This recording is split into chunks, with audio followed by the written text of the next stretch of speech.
Next step after mo mag-register sa ating ACCM broker is to fund your account. So, syempre, gagamitin natin yung funds na yun for copy trading. And ito, makikita mo naka-login tayo sa ating ACCM client portal. Zero pa yung balance natin, which means wala pa tayong fund. Kaya ngayon, ituturo ko sa'yo, first step, kailangan meron kang trading account na pagpapasukan ng funds mo. Make sure na i-click mo tong plus or apply.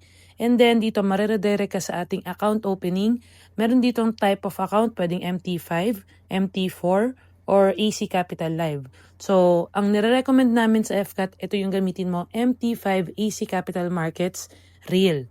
So, sa MT type, okay, meron kang iba-iba na may standard, professional, ECN, cent, and other. So, i-flash ko dito sa screen kung ano yung gagamitin mong MT type, depende kung ano yung ika-copy trade mo. And once nakapili ka na, click mo yung I confirm and then apply now. So now, nakreate na yung ating trading account. So ito makikita mo yung ating nagawa, MT login 640145. Ito yung iyong MT5 number. So MT5 yung type of account and makikita mo dyan USC dahil US cents account yung ginagamit natin. Pag standard, USD yung makikita mo. So zero pa yung balance kasi magpa-fund pa lang tayo. And guys, punta ka dito sa personal and click mo tong popular activity. Yan. So, alam mo ba na isa sa mga perks pag ang ginamit mong broker for trading is ACCM, meron kang 100% bonus sa iyong first deposit. So, ibig sabihin kung nag-deposit ka ng first time sa iyong account ng $500, automatic guys, bibigyan ka niyan ng additional $500 din as credit, no? And ang nakakatuwa guys, every succeeding deposit natin, meron pa tayong additional 20%, no? So, kapag first account mo, na-depositan mo, nakuha mo yung 100%, naubos na. Second, third, fourth, fifth account mo, every time may deposit ka, meron ka pang extra 20%. So, ganyan ka-generous yung broker natin.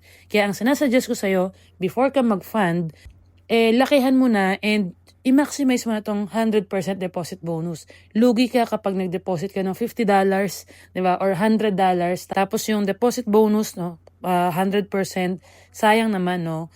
Maganda, mas mararamdaman mo to kung magde-deposit ka ng mas malaki for trading or copy trading. So, $500, $1,000, ramdam na ramdam mo yung ating bonus. Kaya yun yung sinasuggest ko. So, yan. Click natin tong deposit now. Okay? And yung empty account na paglalagyan natin is itong account na to. Yan. Itong 145, yung kanina. Yan. So, sa payment channel, makikita mo iba-iba. Ayan sila lahat. Online bank transfer, e-wallet, crypto, pwede. So, pinaka-popular na ginagamit sa pagpa-fund dito is yung Pay 24/7 or Payment Asia.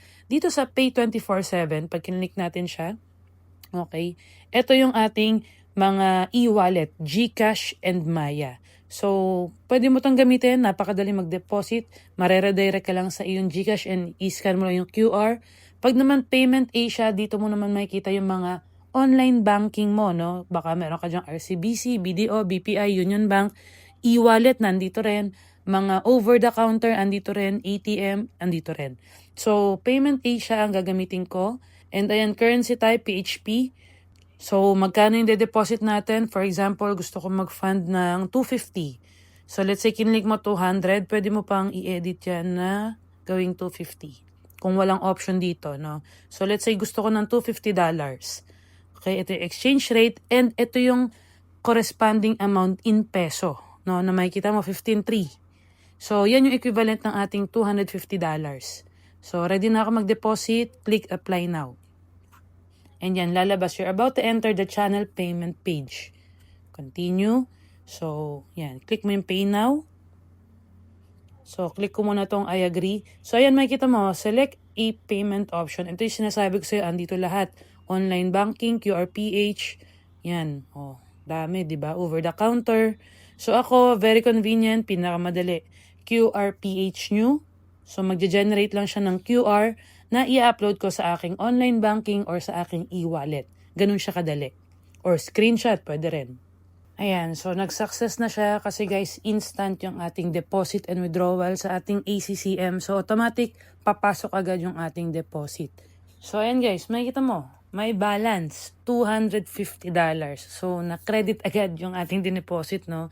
And ito yung ating equity, makikita mo $500, di ba? Kasi binigyan tayo ng additional 100% bonus ng na-deposit natin, which is 250 din, kaya total is 500. So imagine mo, 250 lang yung dineposit ko, pero yung pang trade ko is $500. And syempre, kung tatanungin mo, pwede bang withdrawin yung deposit bonus? Eh hindi.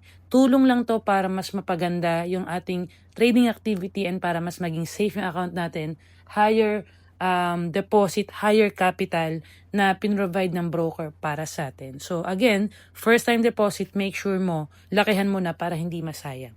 So that's it on how to fund your account sa ating ACCM broker. See you sa ating next video.